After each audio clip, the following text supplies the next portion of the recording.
Come on, Radicchio. So you really can't miss out on making this delicious pizza, the one I make, because it's truly amazing, isn't it? So watch the video carefully.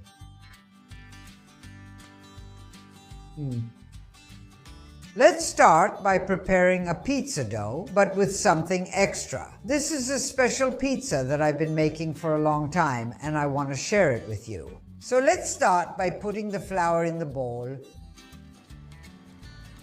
To the flour, we add the yeast. I'm using dry brewer's yeast, but you can easily use fresh yeast instead. So 1 gram of dry brewer's yeast is equivalent to 3 grams of fresh brewer's yeast. No, because someone might confuse dry yeast with baking powder, which is instant and used for savory dishes, and that's not right.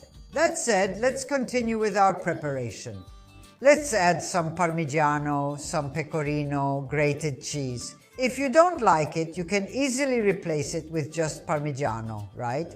And some sweet paprika. This will give flavor and color to the mixture.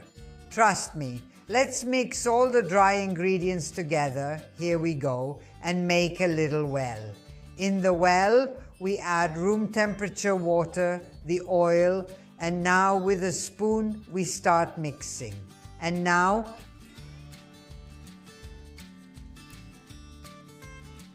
once the dough has come together, we add the salt, 1 spoonful at a time. Now, and we keep mixing, this time with our hands, and let the dough absorb the salt, like this. At this point, we turn the dough out onto the work surface and start kneading it until we get a smooth and compact ball. Spoon, let's start kneading. Now knead, and now this dough can be easily worked by hand, just like I'm doing. Or if you have a stand mixer or any other tool, you can easily use that too.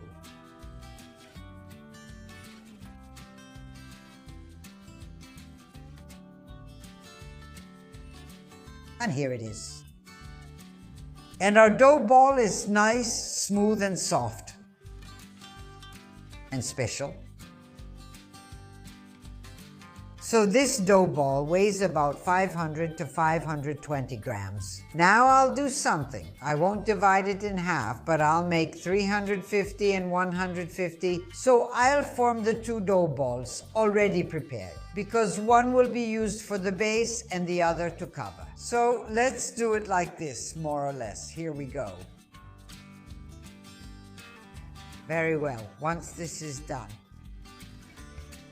we knead it a little, then we give the dough another small fold and make a nice ball. And we put it here. And we do the same thing with the other smaller one.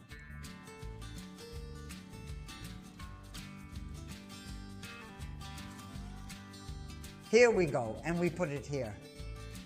And now I let these 2 dough balls rise in the oven with the light on.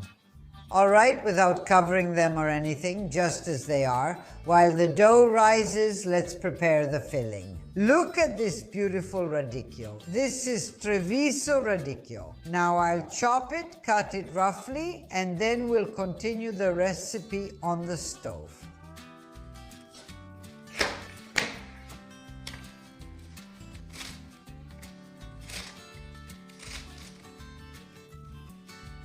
Of course, we remove this tougher part.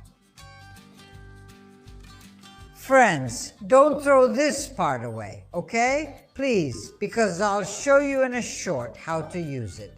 So we put it here in a food bag and put it in the fridge.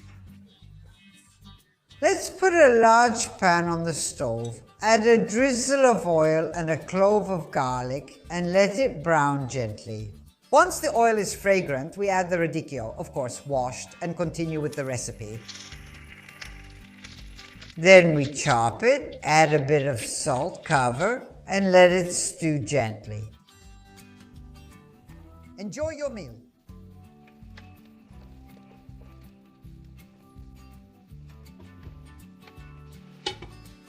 Okay, the radicchio is ready. Let's turn off the heat and let it cool down. Meanwhile, in a bowl, combine ricotta and spreadable cheese, then spread it. It's very simple, that's it. This will make the mixture much creamier, trust me, because it's really exceptional. Just a pinch of salt, not too much, okay? A pinch of pepper, pecorino, parmesan speck cut into strips, and finally diced fontina cheese. And now, let's mix the dish.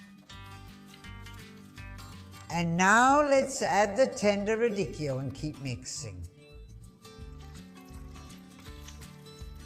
And here it is, our dough is ready and we keep it in front of us. The dough has risen, as you can see, it's beautiful. I greased my hands a little with oil. I take the dough and put it here in a 24 cm diameter baking pan, greased with some lard.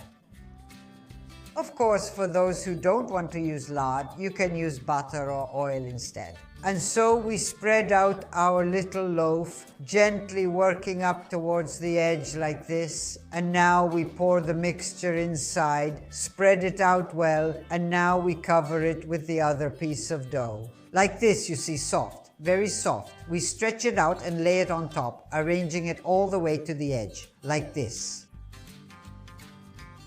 We close the edge, overlapping it. We make sure to seal the edge well and prick the pastry, then spray the surface with some oil. And now straight into the oven. The pizza is out of the oven. I baked it at 210 degrees for 30 minutes. But be careful, for the first 10 minutes, the pizza should be placed on the bottom of the oven, obviously with the rack underneath, as low as possible.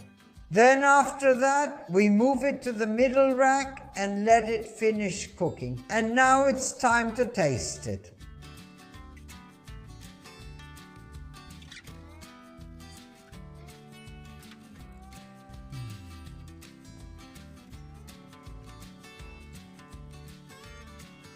What a delight. How is it? It's amazing. So good.